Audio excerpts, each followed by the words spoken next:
J'ai annulé ma carte de crédit, grosse erreur. Dans cette vidéo, je te raconte mon erreur et tout ce que j'ai perdu en annulant ma carte de crédit. Tu découvriras pourquoi une carte de crédit inactive peut encore jouer un rôle crucial dans ton dossier de crédit et surtout quoi faire à la place si tu veux mieux gérer ton argent.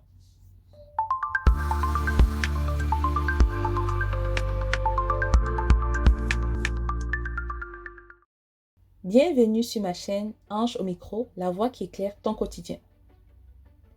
Tu crois qu'annuler ta carte de crédit, c'est une bonne idée, hein? Je l'ai fait et je l'ai regretté. Je vais te raconter quelque chose que je n'oublierai jamais. Il y a quelques années, j'ai annulé une carte de crédit. Fière de moi, je me disais, c'est fini les dettes, terminé les tentations.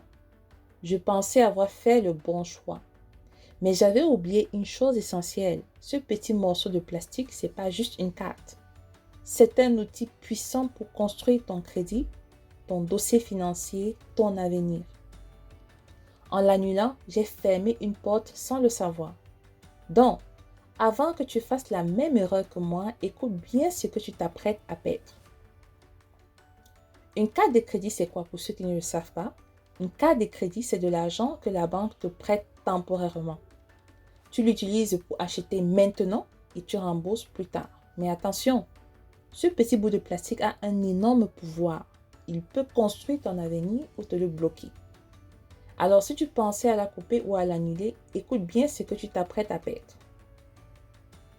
Généralement, les gens veulent annuler leur carte pour plusieurs raisons. Souvent, on veut annuler sa carte pour mieux gérer son budget, éviter les dettes ou les tentations.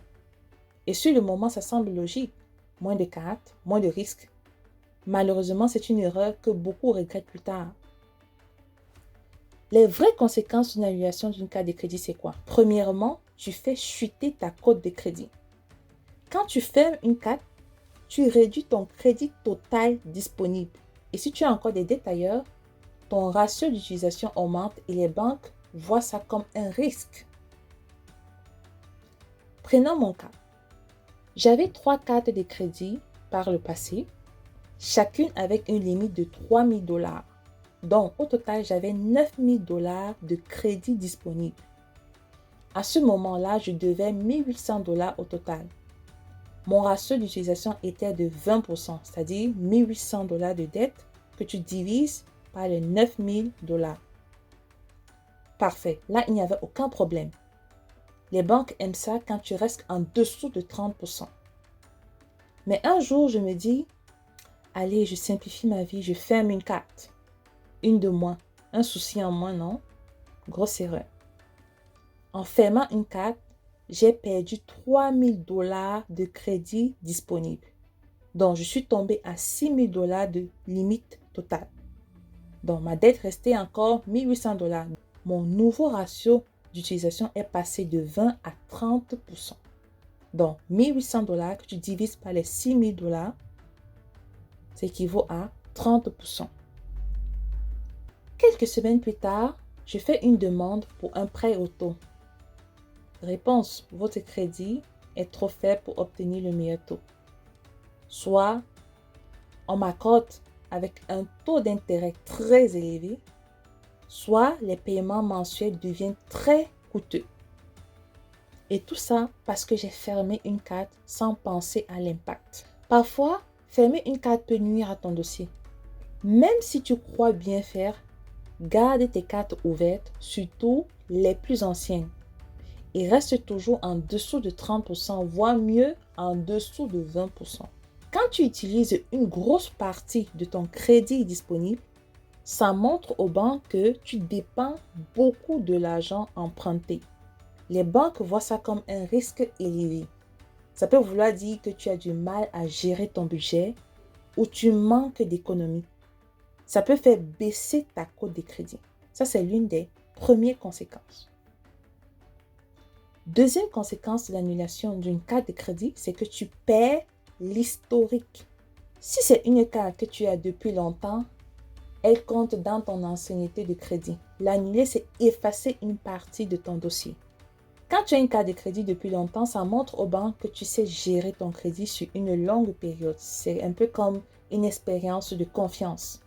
Cette ancienneté de crédit fait partie de ton dossier et elle aide à améliorer ta cote de crédit. Si tu annules une carte que tu as depuis longtemps, c'est comme si tu effaçais une partie de ton histoire avec les banques.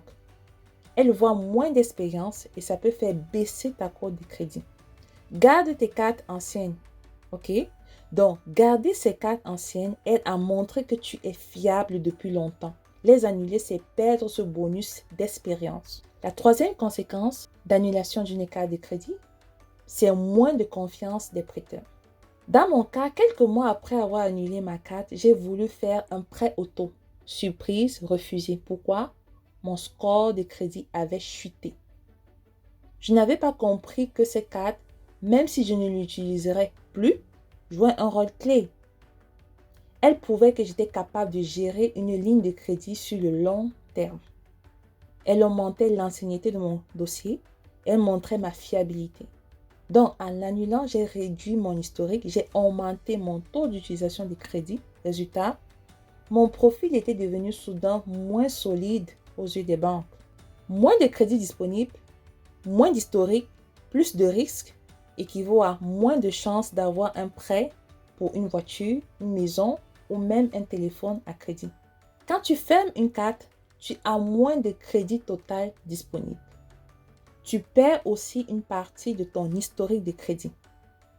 Cela fait que les prêteurs te voient comme plus risqué, car tu as moins de marge financière et moins de preuves que tu sais bien gérer ton crédit. En conséquence, ils auront moins confiance de te prêter de l'argent, que ce soit pour acheter une voiture, une maison ou même un téléphone à crédit. Que faire à la place? Moi, la leçon que j'ai apprise, c'est que il faut toujours garder ces cartes de crédit ouvertes. Même si tu ne t'en sers presque pas, fais un tout petit achat chaque année, que ce soit pour l'essence ou ton abonnement Netflix ou pour ton épicerie, peu importe, puis rembourse quelques jours avant la date d'échéance pour le paiement. Ça entretient l'activité et ça montre que tu sais gérer. Tu gardes ton crédit actif, ton historique intact et ta cote reste solide. La deuxième chose que tu dois faire, surveille toujours ton score de crédit.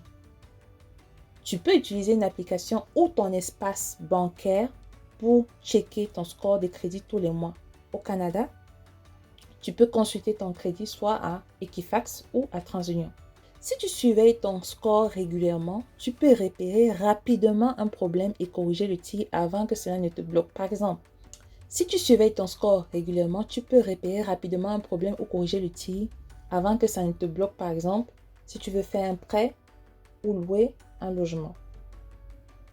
Ton score de crédit là, c'est un chiffre qui représente la confiance que les banques et les institutions en ont pour toi pour rembourser ce que tu empruntes. C'est comme une note sur 900 au Canada. Par exemple, plus elle est haute, plus tu as des chances d'être accepté pour un prêt ou un crédit auto ou même une hypothèque. Pourquoi surveiller tous les mois son score de crédit? Parce que ton score de crédit peut changer sans que tu le saches. Tu as oublié un petit paiement, le score peut baisser. Tu as utilisé beaucoup trop de crédits disponibles, ton score peut chuter. Une erreur dans ton dossier, ça peut te pénaliser. Diversifie, mais intelligemment. Avoir 2 ou 3, c'est bien pour répartir les dépenses et garder un faible taux d'utilisation, mais évite la profusion. En conclusion, annuler une carte peut sembler intelligent, mais c'est souvent un piège invisible. Protège ta cote, garde le contrôle et surtout prends des décisions financières avec stratégie, pas avec impulsion. Chaque jour, une question, une idée, un déclic. Merci d'avoir écouté Ange au micro, la voix qui éclaire ton quotidien.